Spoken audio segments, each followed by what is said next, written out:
উৎসবমুখর পরিবেশের মধ্যে দ্বিতীয় দিনের মতো চলছে ঢাকা বিশ্ববিদ্যালয় কেন্দ্রীয় ছাত্র সংসদ ডাকসু ও হল সংসদ নির্বাচনের প্রচার। ভোটাররা সাদরে গ্রহণ করছেন প্রার্থীদের। শিক্ষার্থী বান্ধব নেতাকেই বেছে নিতে চান ভোটাররা। প্রার্থীদের অভিযোগ, এখনও নির্বাচনের লেভেল প্লেয়িং ফিল্ড তৈরি হয়নি। আর নির্বাচন কমিশন থেকে বলা হয়েছে, আচরণবিধি লঙ্ঘন করলে কঠোর ব্যবস্থা নেওয়া হবে। এদিকে ভিপি প্রার্থী জালালের বিষয়ে সিদ্ধান্ত নেবে টাস্কফোর্স। বিস্তারিত রাকিব হাসানের রিপোর্টে। বুধবার সকাল থেকে পুরোদমে প্রচারে নেমেছে বিভিন্ন প্যানেল ও স্বতন্ত্র প্রার্থীরা। শিক্ষার্থীদের নজর কাড়ার চেষ্টা তাদের, আর শিক্ষার্থী বান্ধব আগামী নেতৃত্বের প্রত্যাশা ভোটারদের। মনে হয় এটা তো ন্যাশনাল পলিটিক্স তো না, এটা স্টুডেন্ট পলিটিক্স। আর নর্মাল একটা আমাদের একটা ইনস্টিটিউশন ঢাকা ইউনিভার্সিটি, তো এখানে কাদা ছোড়াছড়ির কোনো জায়গায় থাকা উচিত না।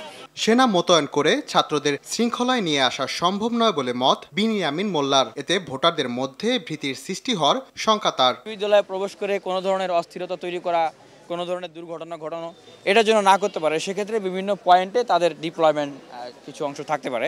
ভোট গণনা এই সমস্ত জায়গায় ওনাদের সেই ইন্টারফারেন্সটা, এটা আসলে দেশের মানুষের কাছে আসলে ভালো মেসেজ দিবে না।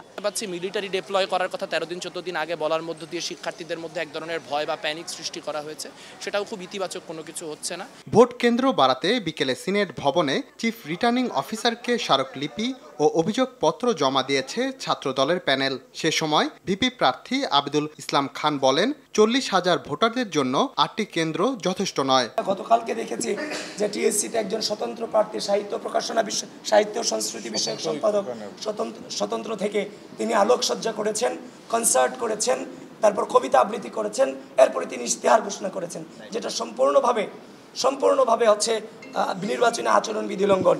নির্বাচনের লেভেল প্লেইং ফিল্ড তৈরি না হওয়ার অভিযোগ ঐক্যবদ্ধ শিক্ষার্থী জোটের। আচরণবিধি জায়গায় এটা উল্লেখ নাই যে এটা আমরা করতে পারবো না। নির্বাচন কমিশনার বলেছিল আপনারা সব পারবেন, আপনারা পেস্টুন লাগাতে পারবেন। আইবি নোটিশ চলে আসছে। তবে কারো কারো প্রতি একপাক্ষিক আচরণ হয়নি বলে দাবি করেন চিফ রিটার্নিং কর্মকর্তা। এখানে কঠোর মেসেজ যাবে। আচরণবিধির ভায়োলেশন সুস্পষ্ট হয়, তাহলে আমাদের আচরণবিধিতে বলা আছে তার বিরুদ্ধে কি শাস্তি হবে। মামলা হোক যেটাই হোক, আমাদের কাছে আগে তার বিরুদ্ধে অভিযোগটা আসতে হবে। আসলে আমরা সেটা টাস্কফোর্সে দিয়ে দিব। রাকিব হাসান, RTV, ঢাকা।